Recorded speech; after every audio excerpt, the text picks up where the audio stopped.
The woman lying by the dying campfire looked like she had finally surrendered to exhaustion, her dark hair spilling across a makeshift pillow of saddle leather, her breathing shallow and uneven in the cold Wyoming night. Brady Kincaid reined in his horse at the edge of the clearing, his hand instinctively moving to the revolver at his hip before he realized she posed no threat. Just a solitary figure who had clearly been traveling hard and pushed herself to the edge of collapse. He dismounted quietly, his boots making soft sounds in the pine needles as he approached. The fire had burned down to embers, barely giving off any heat, and even from several feet away he could see her shivering. She wore a simple traveling dress that had seen better days, torn at the hem and covered in trail dust. No horse grazed nearby, no supplies except a small bundle that might have held a change of clothes and perhaps some food. Whatever her story, it was clearly a desperate one. Brady crouched by the fire, adding wood carefully so as not to wake her, though he suspected she was too far gone into sleep to notice much. The flames caught and grew, casting warm light across her face. She was young, probably not more than 20 or 21, with delicate features that spoke of a gentler life than the one that had brought her to this isolated spot in the Medicine Bow Mountains. A bruise darkened her cheekbone, and her hands bore fresh scratches. He returned to his horse and retrieved his bedroll, unfolding the thick wool blanket his mother had made years ago before she passed. The nights in these mountains could drop below freezing even in late summer, and September of 1878 was proving particularly cold. He draped the blanket over her sleeping form with careful movements, tucking it around her shoulders. She stirred slightly, a small sound escaping her lips, but did not wake. Brady settled himself on the opposite side of the fire, his back against a fallen log, and watched her. It went against every practical instinct he had developed in his 32 years. He should have ridden on, minded his own business, headed back to his ranch outside Sheridan, where his foreman would be wondering why he had stayed out hunting so long. But something about finding this woman alone and vulnerable stirred something protective in him that he could not ignore. She slept fitfully, her eyes moving behind closed lids as she dreamed. Her face would tighten with what looked like fear, then relax again. Once she cried out softly, a word he could not make out, and her hand clutched at the blanket. Brady found himself leaning forward, ready to wake her if the nightmare grew too intense, but she quieted again. The night stretched on. Brady fed the fire, watched the stars wheel overhead through the pine branches, and kept guard over this stranger who had somehow become his responsibility, the moment he decided not to ride past. He dozed lightly, the way he had learned to sleep on cattle drives and in less friendly territory, never fully unconscious, always aware of his surroundings. Dawn came slowly, the sky lightening from black to deep blue to pale gold. The woman stirred as the sun touched her face, her eyes opening slowly. Brady saw confusion cross her features as she registered the blanket that was not hers, the fire that burned higher than she had left it, and finally the man sitting across from her. She sat up quickly, clutching the blanket, her eyes wide and wary. "Easy," Brady said quietly, keeping his hands visible and non-threatening. "You are safe. I came across your camp last night and saw you were about frozen. Just added some wood to your fire and gave you a blanket, that is all." She stared at him for a long moment, clearly trying to decide if he was telling the truth. Her hand moved to her dress pocket, and he saw the outline of something small there, probably a derringer or a knife. "Smart woman," he thought. "Who are you?" Her voice was hoarse, probably from thirst and hard travel. "Brady Kincaid. I have a ranch about 10 miles east of here, up near Sheridan. Was out hunting elk." He gestured to his horse, where indeed a good-sized elk carcass was tied. Who might you be?" She hesitated, and he saw her weighing how much to tell him. Nora Mitchell." "Well, Miss Mitchell, you look like you have had a rough time of it. Can I offer you some breakfast? I have coffee and some biscuits in my pack." Her stomach answered before she could, growling audibly. A faint flush colored her cheeks despite the dirt and exhaustion. "I would appreciate that, Mr. Kincaid." He went about preparing a simple meal, boiling coffee in a tin pot and unwrapping the biscuits his housekeeper had packed. He also had some dried venison, which he added to her portion. She ate ravenously at first, then seemed to remember her manners and slowed down. He pretended not to notice, keeping his attention on his own food. "How long have you been out here alone?" he asked after she had finished eating. 3 days, she said quietly. "I had a horse, but he went lame the first day. I had to turn him loose, hoped he would find his way to a ranch or something. I have been walking since." "Walking from where?" Her face closed off. "Just walking." Brady nodded, "Not pushing. Sheridan is not far. I could take you there, get you on a stage if you are heading somewhere particular." "I do not have money for a stage." The admission clearly cost her pride. "Well then, perhaps you could tell me what you are running from and I might be able to help another way." Her eyes flashed. "What makes you think I am running?" Woman alone in the wilderness. No horse, no supplies, bruised face, and scared enough to sleep with one eye open even when you are about to drop from exhaustion. Does not take a detective. Nora looked away, toward the trees where morning light filtered through in golden shafts. For a moment he thought she would not answer, but then words began spilling out as if a dam had broken. "My father died 6 months ago. He had a small ranch near Fort Laramie. When he died, his business partner claimed I owed him money, said my father had debts I knew nothing about. He said I could marry him and the debt would be forgotten, or he would take everything and see me in jail for fraud." Her hands twisted in the blanket. "Roland Carter is not a good man, Mr. Kincaid. I knew what my life would be if I married him. So 3 nights ago, when he told me we would be married the next day whether I agreed or not, I took what I could carry and ran. He followed you, him and 2 of his men. I hid in a creek bed for half a day while they rode past. I have been trying to put as much distance between us as I can, but on foot." She trailed off helplessly. Brady felt anger kindle in his chest, a slow, burning rage at men who would treat a woman so. "This Carter, he have any legal right to what he is claiming? I do not know. My father kept his business to himself. After he died, I found papers, contracts I did not understand. Carter might be telling the truth about the debts, but I know he is lying about having no other choice but marriage or jail. He just wants the land and he wants me, and he is the kind of man who takes what he wants. The law in Fort Laramie, they would not help." A bitter smile crossed her face. "The sheriff is Carter's cousin." Brady stood, decision made. "Then I suppose you had better come home with me. My ranch can always use another hand and my housekeeper has been after me to hire a girl to help her. You can work for your keep until we figure out what to do about Carter." Nora stood as well, the blanket falling away.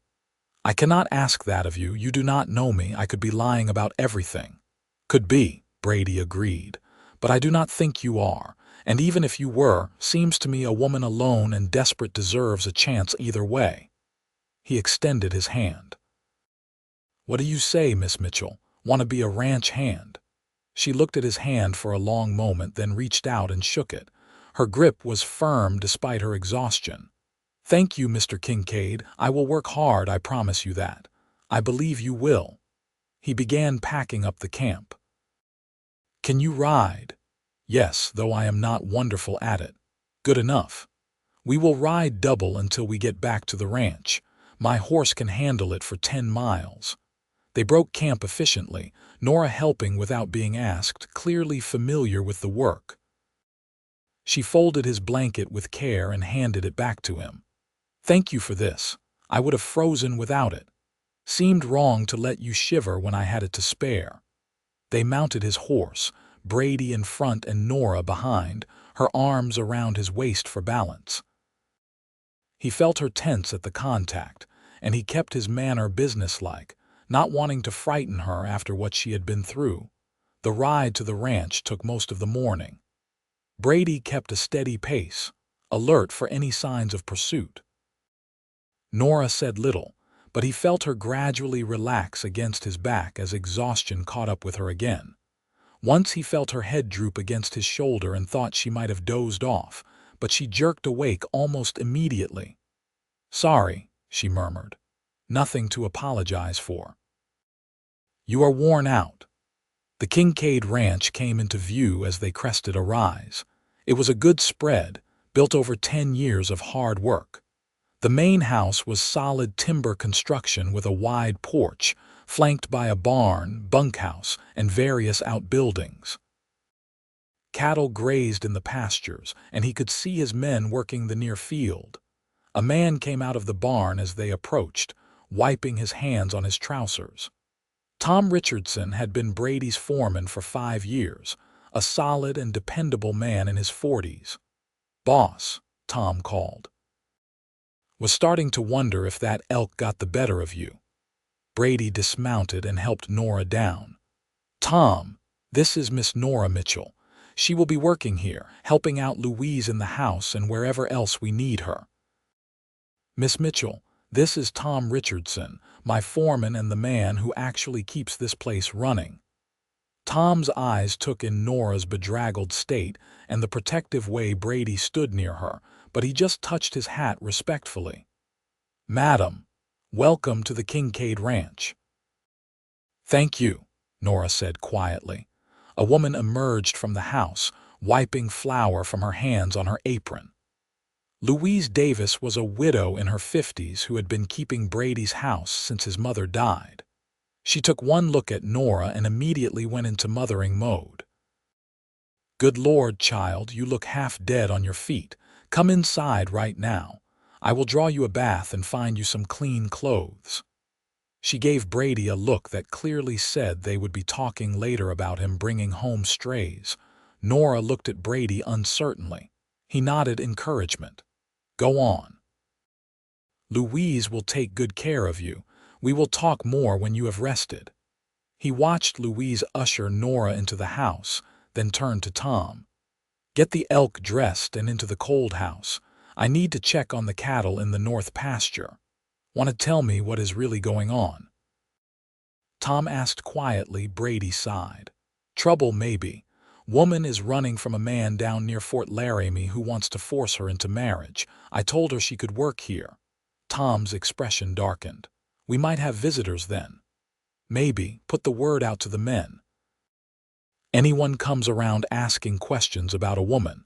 They do not know anything." "You are sure you want to get involved in this?"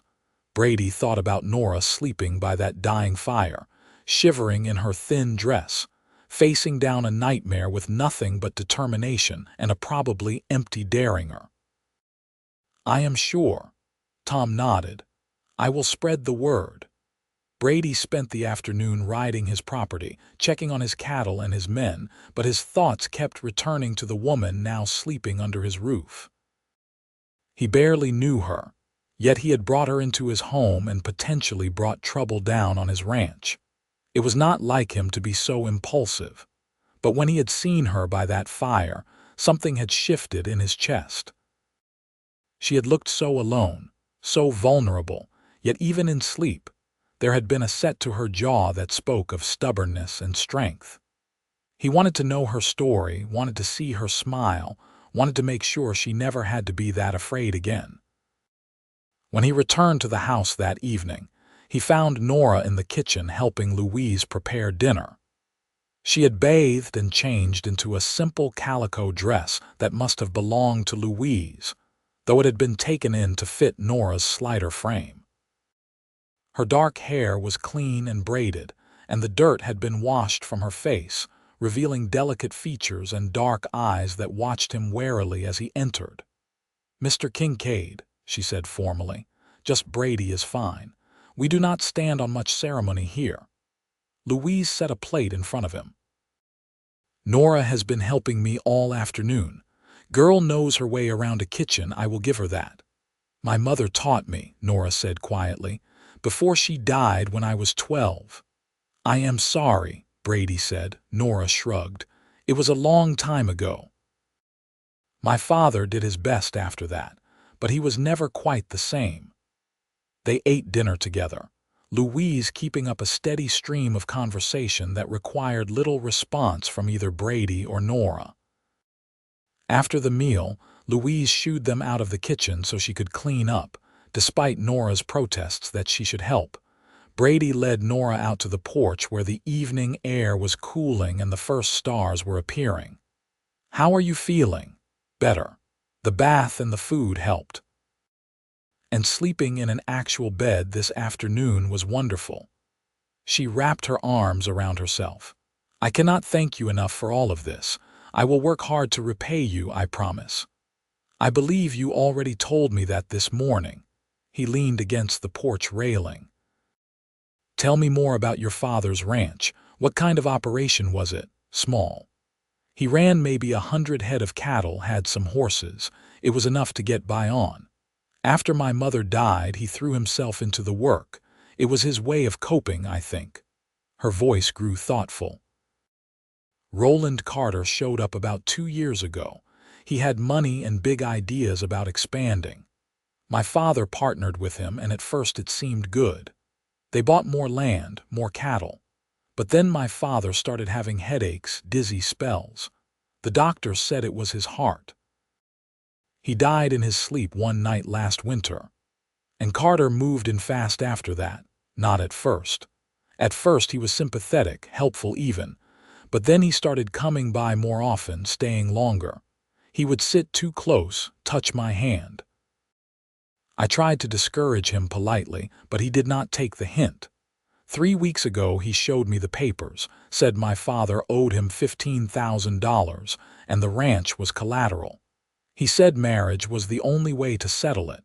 15,000 is a lot of money. Too much. I do not believe my father would have borrowed that much without telling me, but the papers looked real and they had his signature." She turned to face Brady. "I have thought about it constantly. What if Carter forged them? But then I have no proof and no one would believe me over him. He is rich, established. I am just a girl who does not understand business."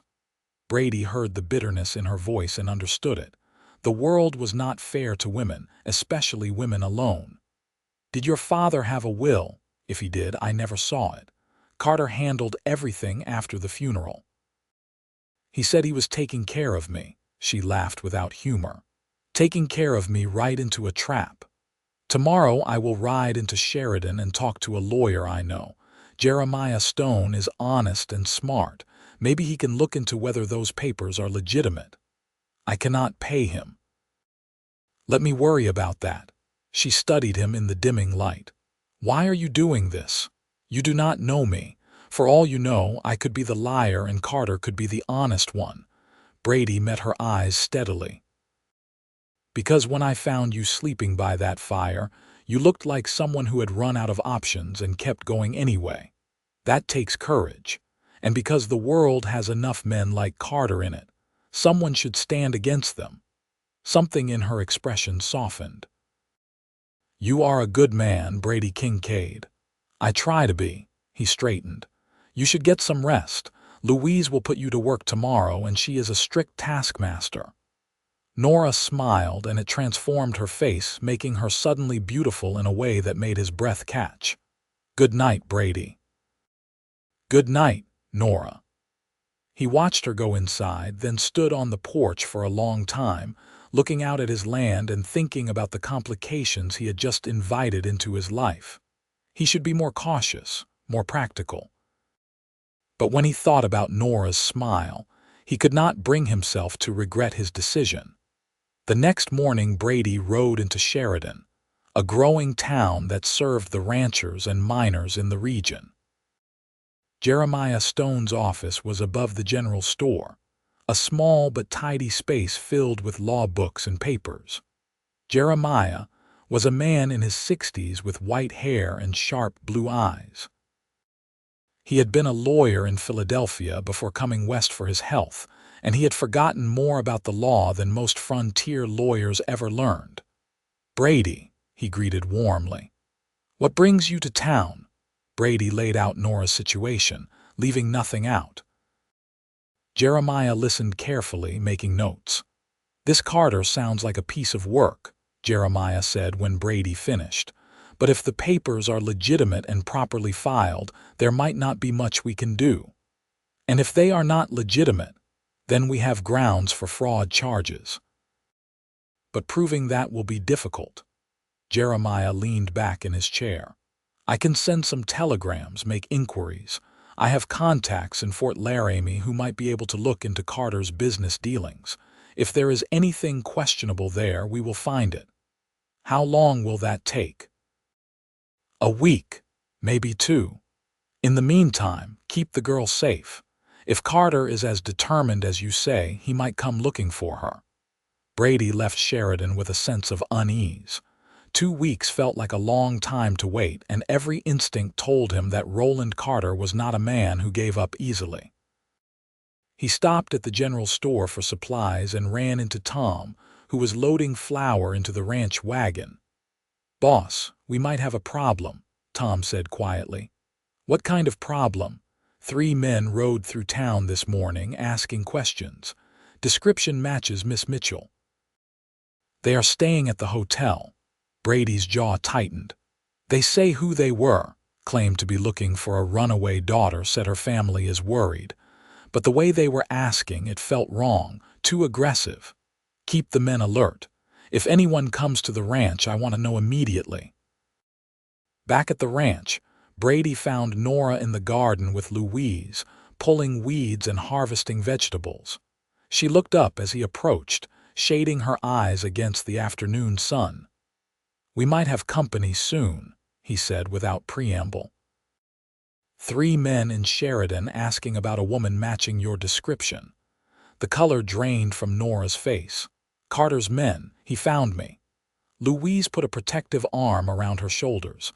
"They will not touch her while she is under our roof." "Louise is right," Brady said.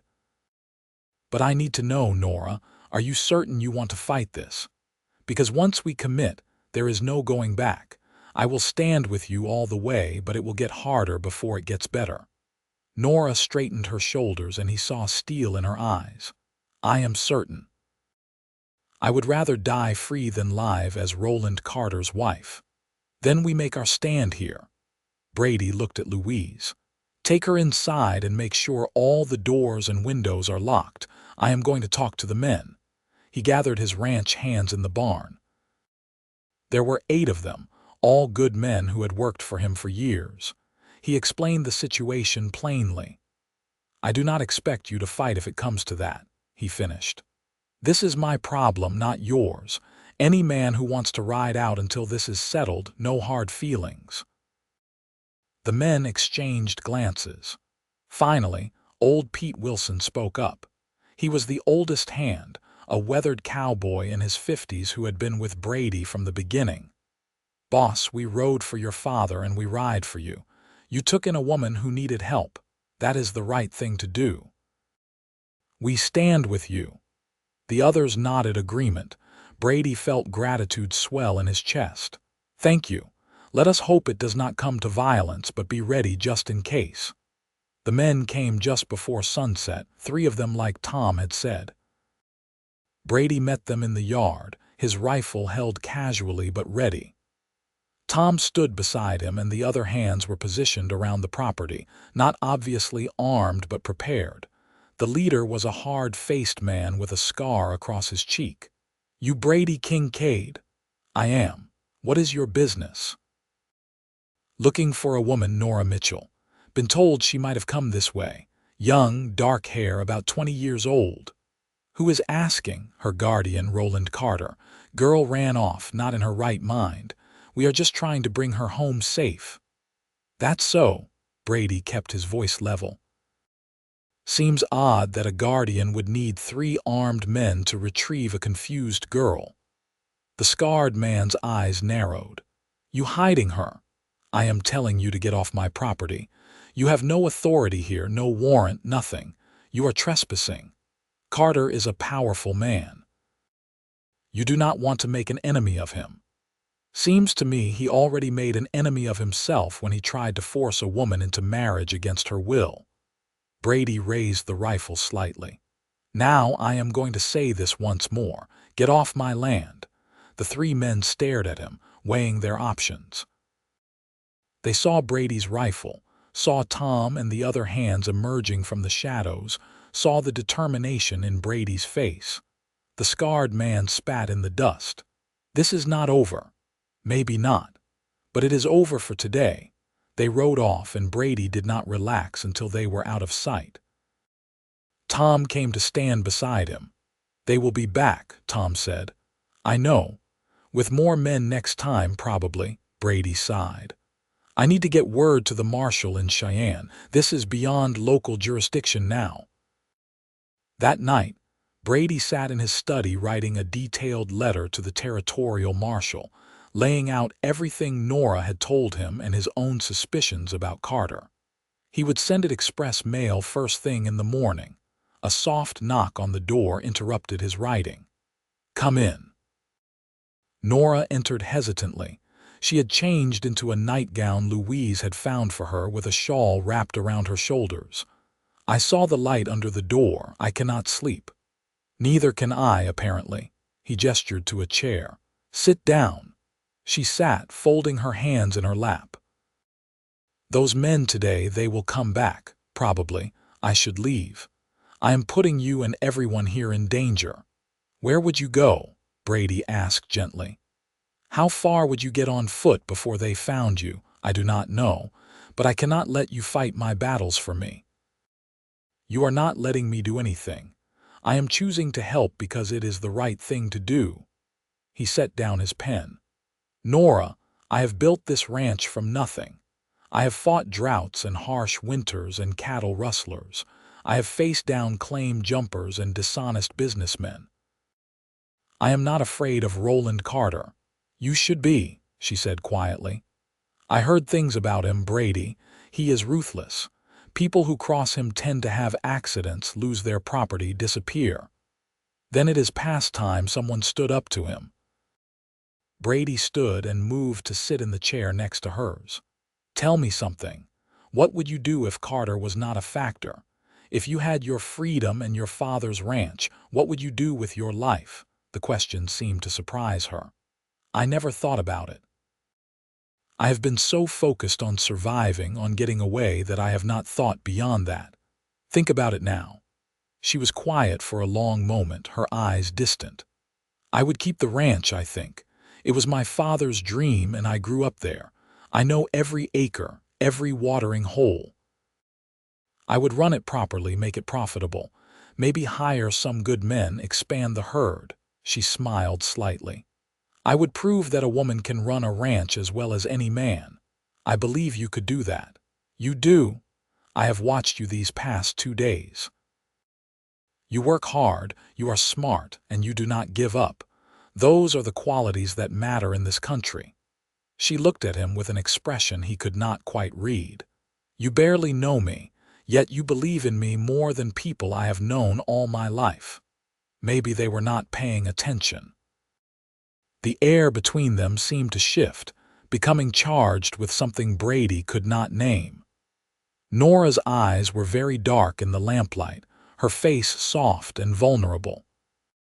He wanted to reach out and touch her cheek, to promise her that everything would be all right, to kiss her and taste the sweetness he suspected was there. But it was too soon, and she had been through too much. So instead he stood and offered his hand to help her up. You should try to rest. Tomorrow will be a long day. She took his hand, and for a moment they stood close together. Thank you, Brady, for everything. You are welcome.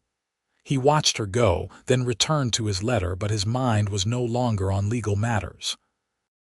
It was on dark eyes and a soft voice, on courage and determination, On the way, his heart had started beating faster when she smiled. He was falling in love with her, he realized. It was foolish and impractical and possibly dangerous, but there it was. Somewhere between finding her by that dying fire and watching her stand up to the threat of Carter's men, he had lost his heart. The question was, what was he going to do about it? The next week passed in tense waiting. Brady sent his letter to the marshal, and Jeremiah's inquiries went out to Fort Laramie. Carter's men did not return, but Brady knew they were out there, watching and waiting. Nora settled into life on the ranch with surprising ease. She worked alongside Louise in the house, helped tend the garden, and even convinced Brady to teach her to ride properly. Every evening they would take horses out, and he would give her lessons. Watching as she grew more confident in the saddle, those rides became the best part of his day. They would talk about everything and nothing, sharing stories about their pasts, their dreams for the future. He learned that she loved reading but rarely had access to books, that she could sing beautifully but was too shy to do it in front of people, that she had a sharp wit and a kind heart.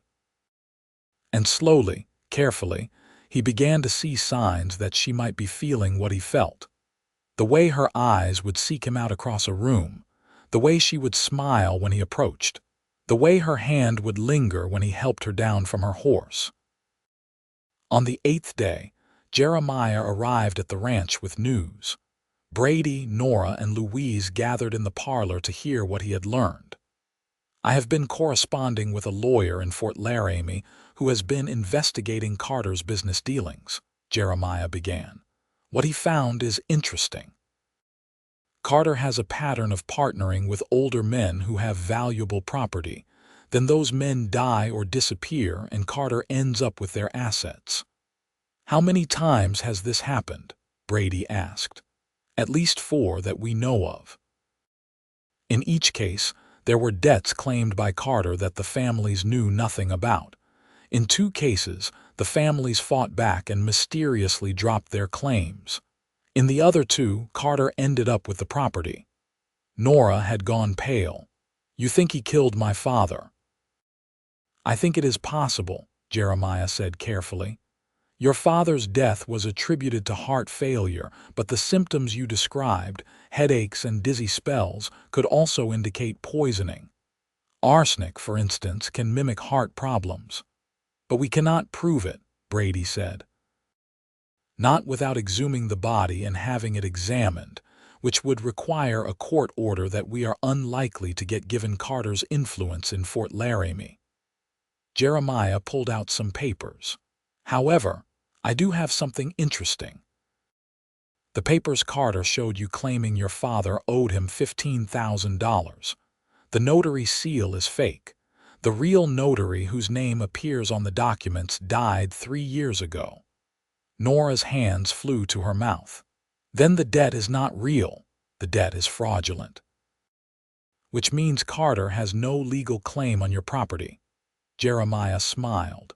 "It also means we can file fraud charges against him." "Will they stick?" Brady asked. "Given his influence." "That is where the territorial marshal comes in. I received word from him this morning. He is very interested in Carter's pattern of behavior and is opening a formal investigation. He will be in Sheridan next week to take statements." For the first time since Brady had found her by the fire, Nora's face lit up with genuine hope. "I could get my ranch back. I could be free of him. It is going to take time and we will need to build a solid case, but yes, I believe you can get your life back." After Jeremiah left, Nora threw her arms around Brady in spontaneous joy. "Thank you, thank you, thank you. Without you, I would still be running, or worse, married to that monster." Brady held her carefully, very aware of how perfectly she fit in his arms. "You are not free yet. Carter is not going to take this lying down." She pulled back to look up at him. "I know, but at least now I have hope." The hope proved premature. 2 days later, a larger group of men arrived at the ranch. a dozen of them led by Roland Carter himself. Carter was a man in his mid-40s, well-dressed and handsome in a hard way. He sat his expensive horse with the confidence of a man used to getting what he wanted. "Kincaid," he called out. "I believe you have something that belongs to me." Brady stepped out onto the porch, his rifle in hand. His men were positioned around the property again, but 12 to 8 were not good odds if it came to shooting. "Nothing here belongs to you, Carter. Turn around and leave." "The girl is my fiancée. She is confused and needs to come home." "The girl is a grown woman who has made her choices clear. She wants nothing to do with you." Carter's face darkened. "I have legal documents proving her father's debt to me. She has no choice in the matter." "Those documents are forgeries, and you know it. The territorial marshal knows it too. He will be very interested to talk to you about your business practices." For a moment, genuine surprise crossed Carter's face, then it hardened into anger. "You have no idea what you are interfering with, Kincaid. Give me the girl and I will let you walk away from this." "No." Carter made a gesture, and his men began to spread out, surrounding the house. Brady's hands tightened on his rifle, calculating odds and angles. This was going to get bloody. Then a new voice rang out across the yard. "That will be far enough, gentlemen." Everyone turned to see a group of riders approaching from the east, led by a man wearing a territorial marshal's badge. There were 6 of them, all well armed and looking official. Marshal Davies was a tall man with iron gray hair and the bearing of someone who had seen and survived a lot. He rode into the middle of the standoff with calm authority. "Roland Carter," he said. "I am Carter. What is this about?" "I am Marshal John Davies, and I have a warrant for your arrest on charges of fraud and forgery. Your men can ride out peacefully or they can join you in jail. Their choice." Carter's face went through several shades of red. "This is ridiculous. On whose authority?" "The territorial governor, based on evidence compiled by Jeremiah Stone and corroborated by witnesses in Fort Laramie. Now you can come peacefully, or I can make this difficult, but either way, you are coming with me."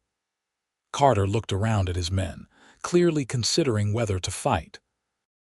But the addition of the marshals had changed the odds considerably. He was a bully, Brady realized, but not stupid enough to take on armed law enforcement. "This is not over," Carter snarled as the marshal's men surrounded him. "I have lawyers, influence. I will be free before sunset." "Maybe," Davies said calmly. "But in the meantime, you will be in a cell in Cheyenne, and Miss Mitchell will be filing her own charges regarding your attempted coercion and the suspicious death of her father. We will be exhuming Silas Mitchell's body for examination." The fight went out of Carter then.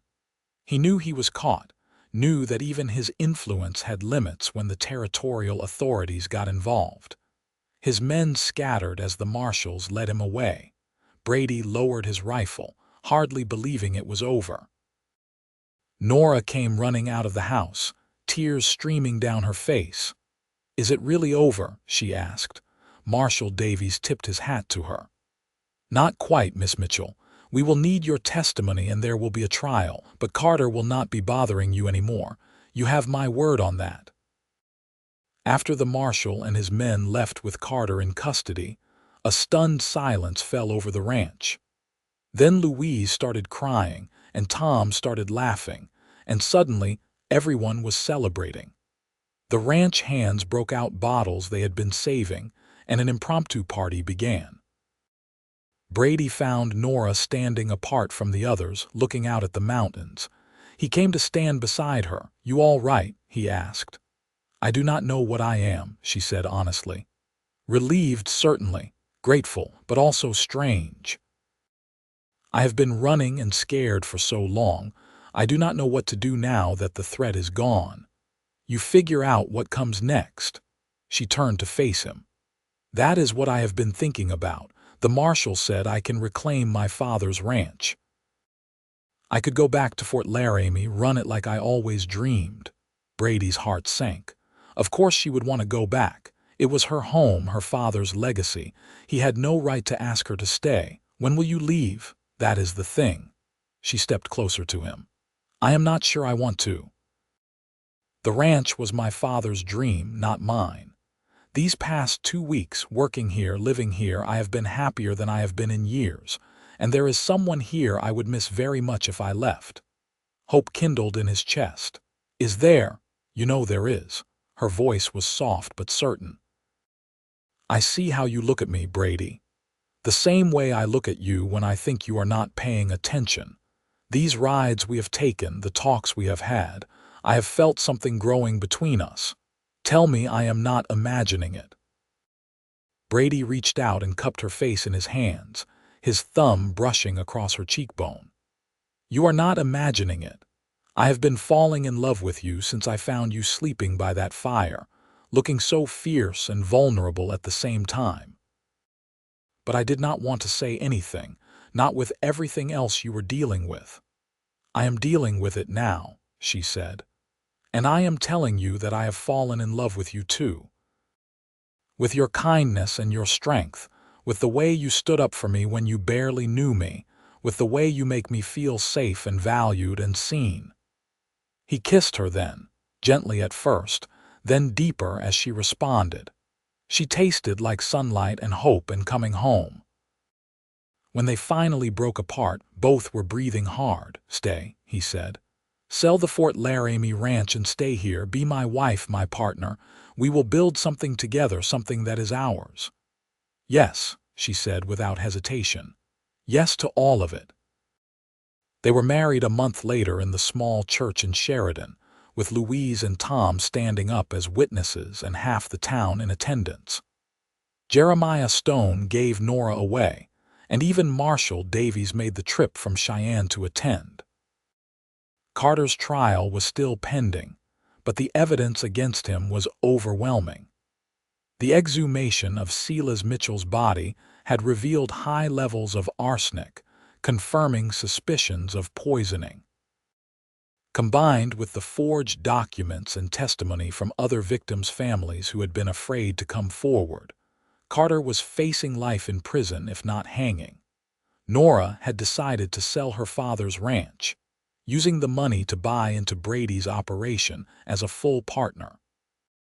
Together they made plans to expand, buying more land and improving their herds. Their wedding night was tender and sweet, a coming together of two people who had found each other against all odds. Brady made love to his wife with gentle reverence, and she responded with passion that matched his own. Afterward, lying in each other's arms, Nora traced patterns on his chest. Tell me again how you found me. He knew this would become their story, the one they would tell their children and grandchildren. I was riding home from hunting, and I saw firelight through the trees. When I got closer, I found you sleeping by the fire, shivering in your thin dress. You looked so alone and so brave, even in sleep. I added wood to your fire and covered you with my blanket, and I watched you dream. And I knew right then, though I did not understand it yet, that my life had just changed. Mine too, she whispered. I dreamed that night that someone was protecting me, keeping me safe. When I woke up and saw you, I was afraid at first, but there was something in your eyes that made me trust you. I am glad you did. So am I. The years that followed were good ones. The ranch prospered under their joint management. Nora proved to have a keen head for business, and she was not afraid to work alongside the men when needed. She earned the respect of the hands through her hard work and fair dealing. Their first child, a son they named Samuel after Brady's father, was born a year after their wedding. He had Nora's dark eyes and Brady's stubborn chin. 2 years later came twin daughters, Grace and Emma, who were tiny terrors from the moment they learned to walk. Louise doted on the children, and Tom became a sort of honorary uncle. The ranch became a warm and welcoming place. known throughout the territory for its honest dealings and generous hospitality.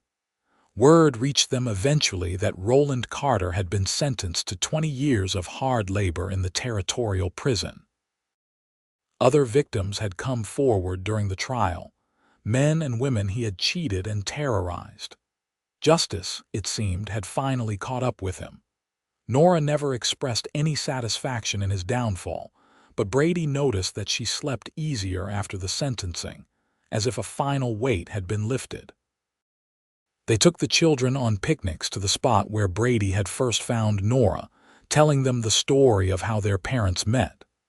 Samuel, serious even as a child, would ask questions about the bad men and why they had chased his mother. The twins were more interested in the romantic parts, making kissy faces at each other and giggling. On their 5th anniversary, Brady took Nora riding to the spot alone, leaving the children with Louise. They dismounted and stood looking at the clearing where so much had begun. "Do you ever wonder what would have happened if I had ridden past that night?" Brady asked.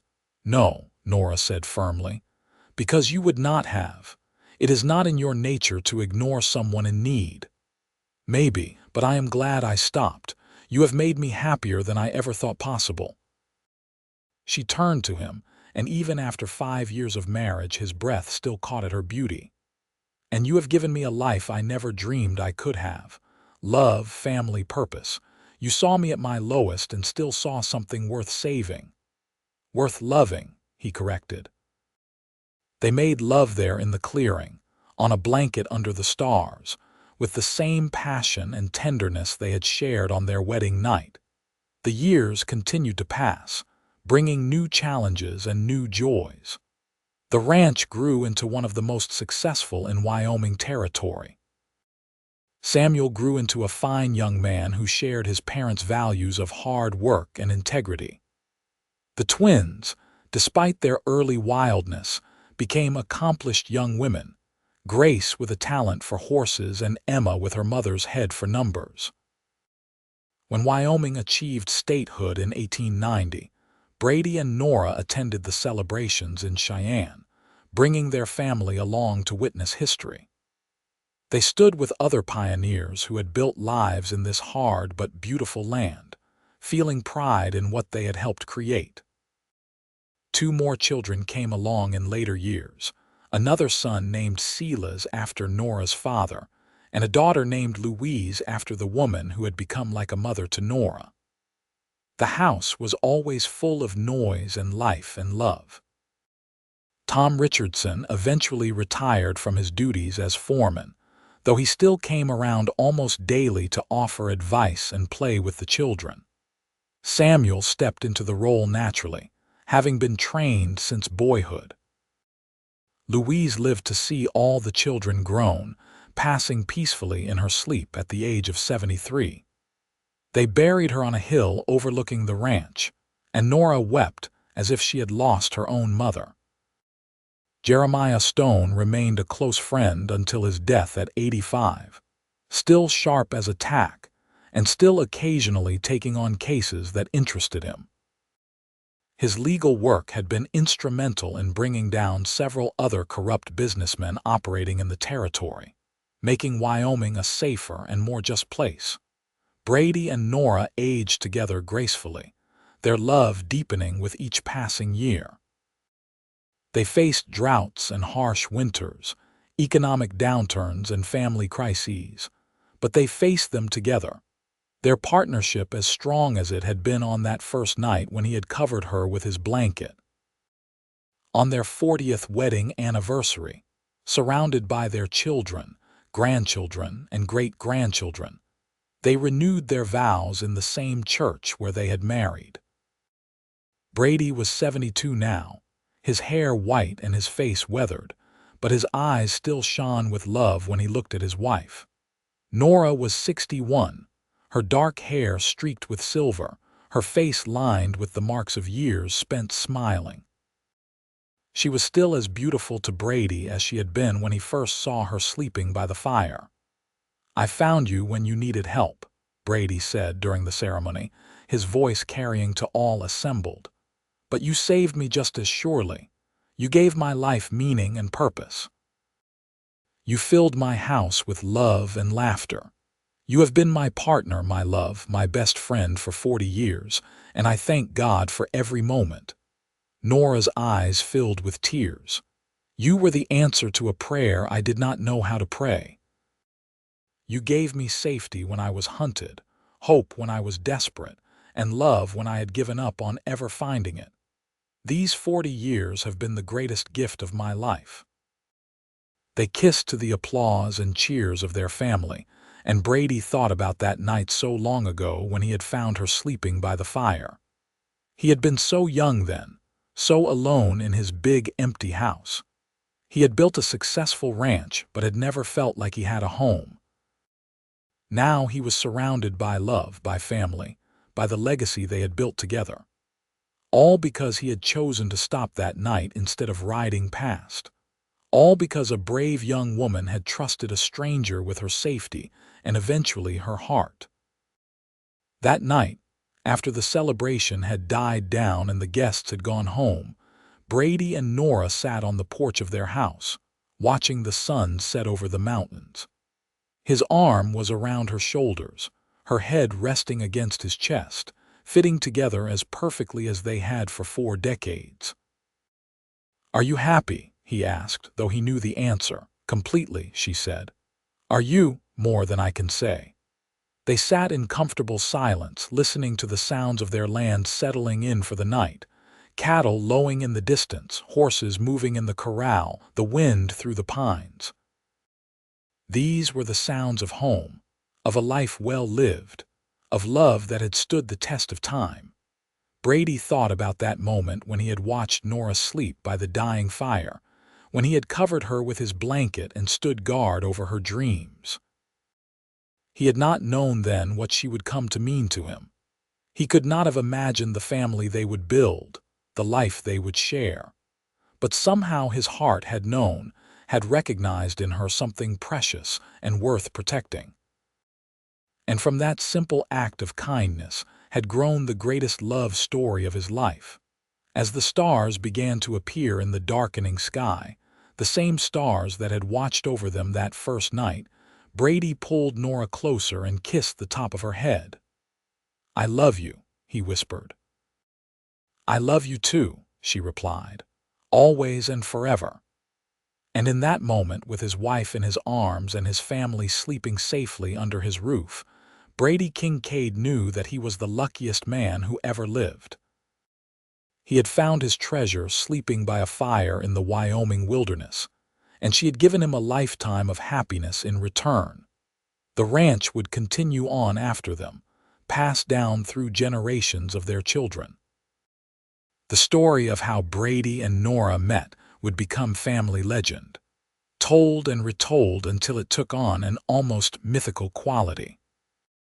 But at its heart would always be the simple truth that love can be found in the most unexpected moments, that kindness matters, and that sometimes the most important decision you ever make is to stop and help a stranger in need. Brady and Nora lived into their 80s, still holding hands, still looking at each other with the same love that had bloomed that night by the fire. When Brady finally passed, Nora followed him within the year, unable to imagine a world without him in it. They were buried side by side on the hill next to Louise, looking out over the ranch they had built together. Their children and grandchildren stood around the graves, mourning their loss but celebrating the beautiful life they had shared. Samuel, now an old man himself, told his grandchildren the story one more time, about the night his father had found his mother sleeping by a dying fire, about how he had covered her with his blanket and kept watch while she dreamed, about how that single act of compassion had led to a love that spanned 47 years and created a family that would endure for generations. "Remember this," Samuel told the children gathered around him. "Love is not always loud or dramatic. Sometimes it is as quiet as laying a blanket over someone who is cold. Sometimes it starts with seeing someone who needs help and choosing not to look away. Your grandfather and grandmother taught us that. They showed us that real love is about partnership and respect, about standing together through good times and bad, about building something that lasts. The children nodded solemnly, taking the lesson to heart. And as the sun set over the Wyoming mountains, painting the sky in shades of gold and crimson, the spirit of Brady and Nora's love seemed to settle over the ranch like a blessing, enduring and eternal. Their story became part of the fabric of the land itself, woven into the history of Wyoming alongside stories of cowboys and pioneers, of hardship overcome and dreams realized. And on quiet nights, when the wind whispered through the pines and the stars shone bright overhead, it was easy to imagine that somewhere out there, Brady and Nora were still together, still in love, still grateful for the night their paths had crossed in the wilderness and changed both their lives forever. The ranch prospered for generations, each successive owner adding their own chapter to the story, while honoring the foundation that Brady and Nora had built. The original house was preserved and expanded, becoming a sprawling homestead that welcomed children and grandchildren home for holidays and celebrations. In the parlor hung a portrait of Brady and Nora on their wedding day, young and beautiful and so clearly in love that it made people smile to look at it. Next to it was a later portrait, taken on their 40th anniversary, showing them older but with that same love still shining in their eyes. Visitors to the ranch, hearing the story of how it all began, would often ask to see the clearing where Brady had first found Nora. The family maintained it as a special place, keeping the area clear and placing a simple bench there where people could sit and reflect. Young couples would sometimes go there to propose, hoping that some of Brady and Nora's enduring love would bless their own relationships. The family always gave permission gladly, knowing that their ancestors would have approved. The blanket that Brady had covered Nora with that first night was carefully preserved, kept in a cedar chest in the main house. It had been mended many times over the years, but it was still recognizably the same blanket his mother had made. It became tradition for each new bride in the family to have the blanket placed over her shoulders as a blessing, a tangible connection to the love story that had started it all.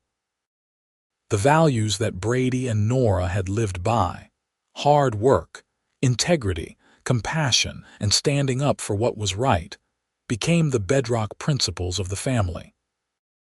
Each generation was raised with the story of how their ancestors had fought against injustice, and won, how they had chosen love over fear, how they had built something lasting through partnership and mutual respect. And so the story that began with a lonely cowboy finding a desperate woman sleeping by a dying fire became something much larger, a testament to the transformative power of love and kindness. It showed that the choices we make in single moments can ripple out across decades and generations, that standing up for what is right matters, and that true love, when nurtured and protected, can create something beautiful that lasts far beyond a single lifetime. Brady and Nora's love story became legendary not because it was perfect or easy, but because it was real. They had faced real dangers, real hardships, real struggles, but they had faced them together, with courage and commitment and an unwavering belief in each other. And in the end, that was the legacy they left behind. Not just land or wealth or success, but the proof that love, real love, the kind that chooses to stop and help a stranger, the kind that stands up against injustice, the kind that builds and nurtures and endures, that love is the most powerful force in the world. From that night when Brady covered Nora with his blanket and watched over her dreams, to their last days together surrounded by the family they had created, Their story was a testament to everything good and worthy in the human spirit. And as long as there were descendants to remember and tell the tale, Brady and Nora's love would live on, inspiring new generations to choose compassion, to stand for justice, and to believe in the transformative power of love.